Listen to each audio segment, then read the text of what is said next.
supportive care. And our mission is to deliver medical, supportive, and spiritual end-of-life services consistent with the Catholic standard to anybody who desires it.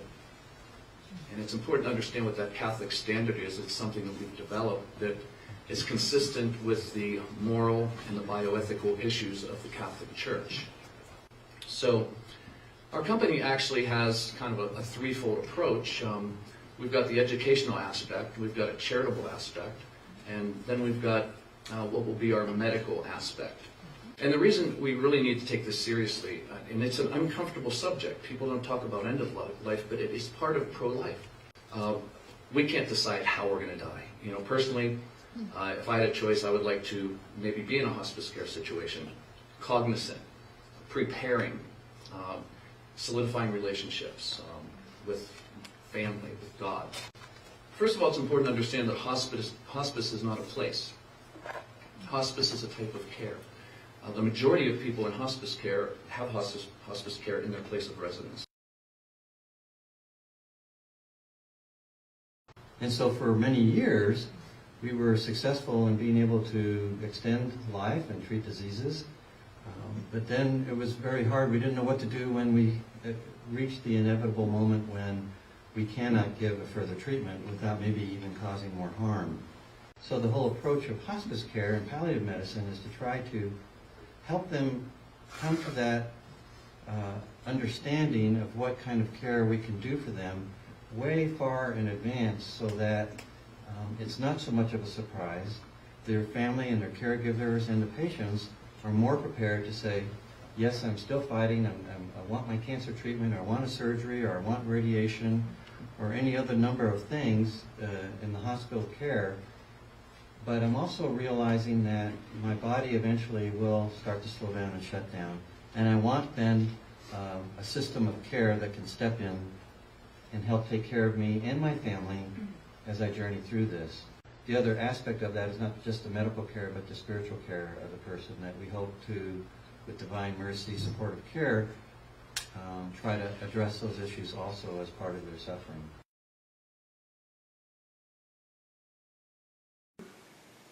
My mother was in a therapy center for mainly elder people, where they try and improve her physical standing by exercise and better diet.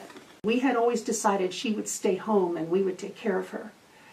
But after I came back the second time, I realized this is not possible. My brother cannot take care of Mom. She wasn't to the point where she could really understand, comprehend anything. My brother would tell her, don't get up out of bed, Mom, we have a bell. They put a bell, like a bellhop's bell, on the side of the bed, but my mother couldn't retain that in her mind. I'm not supposed to get up, I'm supposed to ring the bell. So she got up and she fell backwards into the tub. And at that point I realized my brother can't cope with this. He can't. We need somebody to sit there and watch her all the time, and he can't do that. At the end of the week, we'd chosen a nursing home, and then the following day, my aunt and I were in this physical therapy facility, and we were feeding my mother. My aunt looked at me and she said, my sister doesn't need a nursing home. I think she needs hospice. So I thought about that. After my aunt left, I went and I talked to a nurse practitioner. And she said, if she were my mother, that's exactly what I would do. There's a lot of confusion as to the law of God, the law of the church, the law of man, but these priests were all wonderful. They were all kind and gentle and tried their best. I think that divine mercy is a wonderful thing, because then we can all be on the same page. This is complex. And priests have so many things to worry about, you know. I'm very excited about this. This would have helped me out a lot. It would have taken a lot of stress, a lot of not stress, fear that I was maybe doing something that was bringing my mother's, an earlier demise. So Father came and he gave her last rites, and she never spoke again. She never really opened up her eyes or anything again. It was sad I wasn't there. For me, it was sad, but I think I wasn't there on purpose. I think my mother decided, okay, she's gone for a few minutes. Now is my chance, because I would never have let her go in peace. I wanted her to be well again and healthy, but I didn't want to let her go. So I'm sure she died purposely when I wasn't there.